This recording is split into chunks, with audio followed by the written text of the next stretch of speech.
ஒருத்தருடைய ஜாதகத்துல லக்னாதிபதி எவ்வளவு முக்கியங்கிறது நிறைய பேருக்கு தெரியாது. லக்னம் தானே, அந்த லக்னாதிபதி இருக்கிறதுனால அது ஸ்ட்ராங்கா இருக்கு, வீக்கா இருக்கு, அதனால என்ன வந்துட போகுது. ஏன்னா ஜோதிடர்கள் என்ன பார்ப்பாங்கன்னா, மற்ற கிரகங்கள் எல்லாம் ரொம்ப ஸ்ட்ராங்கா இருக்கு, சொந்த வீட்டில் நிறைய கிரகங்கள் இருந்தாலோ இல்லை 10க்குரியவன் 11க்குரியவன் அதெல்லாம் ஸ்ட்ராங்கா இருந்தா ஓகே.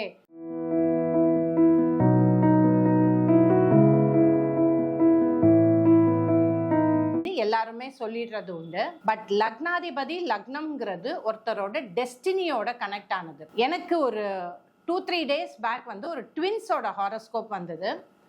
ஒரு குழந்தை 1:56 PM, இன்னொரு குழந்தை 1:57 PM. இதுல என்னன்னா, பொண்ணோட ஜாதகத்துல லக்னாதிபதி ரொம்ப ஸ்ட்ராங், கும்ப லக்னம், சனி 11ஆம் வீட்டுல இருக்கு. பையனோட ஜாதகம் பார்த்தீங்கன்னா கரெக்டா லக்னாதிபதி, அந்த குழந்தை அப்புறமா பிறந்தனால் மகர லக்னமா இருக்கு. அது அந்த மகர லக்னம் லக்னாதிபதி 12ஆம் வீட்டுல, கேது செவ்வாய் லக்னத்துல. ஸோ அந்த குழந்தைக்கு 18 மாசம் கழிச்சு பேச முடியல. அந்த கான்வர்சேஷன், நார்மல் ரிலேஷன், அந்த மைண்ட் ஃபாஸ்ட்டாக ஒர்க் ஆகிறது அந்த குழந்தைக்கு நடக்கவே இல்லை. ஸோ இந்த லக்னாதிபதி ரொம்ப அஃப்ளிக்டாக இருக்கும்போது, லக்னம்ங்கிறது தலை சம்பந்தப்பட்ட விஷயம். ஸோ தலை சம்பந்தப்பட்ட விஷயம் இருக்கும்போது அந்த லக்னாதிபதி அஃப்ளிக்டடாக இருந்தால் அவங்களுடைய memory, thinking, fastness in action, அதாவது நம்ம ஏதோ ஒருத்தங்க சொல்கிறாங்க அதை புரிஞ்சுக்கிட்டு உடனே நடத்துறது, அதே மாதிரி அந்த குழந்தைக்கு என்ன செய்யலாம்னு அப்பா அம்மா யோசிக்கிறாங்க இல்லையா, இது பண்ணால் கரெக்டாக இருக்கும்னு நடக்கிறது எல்லாமே இருக்காது. அதுதான் லக்னாதிபதி டெஸ்டினியை குறிக்கும். நிறைய இடத்துல ஜாதகம் பார்க்கும்போது எல்லாமே கரெக்டாக இருக்கும், இருந்தாலும் அவங்க சொல்லுவாங்க இல்லை அந்த பொண்ணோ பையனோ சரியில்லை அப்படின்னு. பார்த்தீங்கன்னா லக்னாதிபதி ரொம்ப ரொம்ப ரொம்ப ப்ராப்ளமேட்டிக்காக இருக்கும்.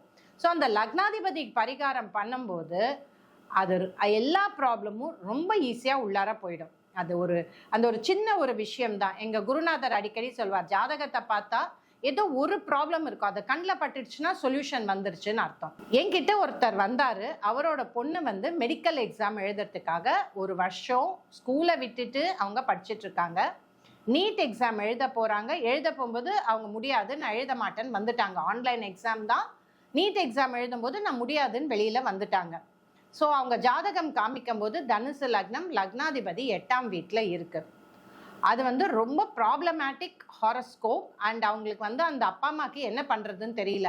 ஏன்னா மற்ற எல்லாத்தையும் பார்த்தீங்கன்னா ரொம்ப ஸ்ட்ராங்காக இருக்குது. மெர்க்குரி ஸ்ட்ராங், அவள் ரொம்ப நல்ல ஸ்கூலில் படிப்பா, டாப்பர். ஆனால் அந்த லக்னாதிபதி அஃப்ளிக்டடாக இருந்ததுனால அப்பா அம்மாவுக்கு ஒரு டவுட், நம்ம பண்ணுறது கரெக்டா இவ்வளோ ஏன்னா அப்பா அம்மா 2 பேருமே டாக்டர்ஸ், மெடிக்கல் லைன் போடுறது கரெக்டாங்கிற ஒரு டவுட்டு, இல்லை இவளை நீட்டுக்கு படிக்க வைக்கணுமாங்கிற டவுட்டே வந்துருச்சு. நான் சொன்னேன், இல்லை குருக்கு பரிகாரம் பண்ணிட்டே வாங்க, பரிகாரம் பண்ண கண்டிப்பாக இவளுக்கு அந்த ஸ்ட்ரென்த் வரும், இவளுக்கு அந்த கிளாரிட்டி வரும்னு பரிகாரம் தொடர்ந்து கொடுத்துக்கிட்டே வந்தாங்க. நீட் எக்ஸாம் வந்தது.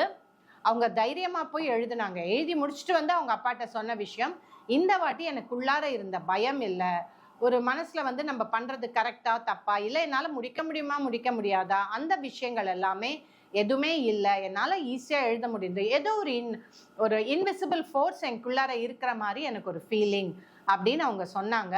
ஸோ லக்னாதிபதி அவங்க இப்போ நீட் முடிச்சு அவங்க MBBSக்கு படிக்கிறாங்க. She is still a topper in the college.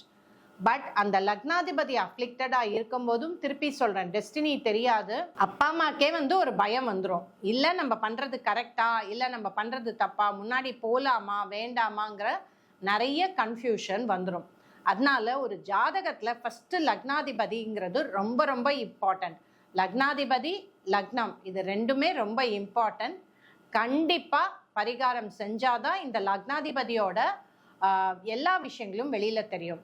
ரெண்டாவது சில ஹாரோஸ்கோப் பார்த்தீங்கன்னா 7ஆம் அதிபதி அஃப்ளிக்டடாக இருக்கும், 10 அஃப்ளிக்டடாக இருக்கும். ஆனால் அவங்க லக்னம் ரொம்ப ஸ்ட்ராங்காக இருக்கும். அந்த லக்னம் ரொம்ப ஸ்ட்ராங்காக இருக்கும்போது அவங்களால பண்ண வேண்டிய விஷயங்கள் எல்லாம் ஈஸியாக பண்ணிடுவாங்க.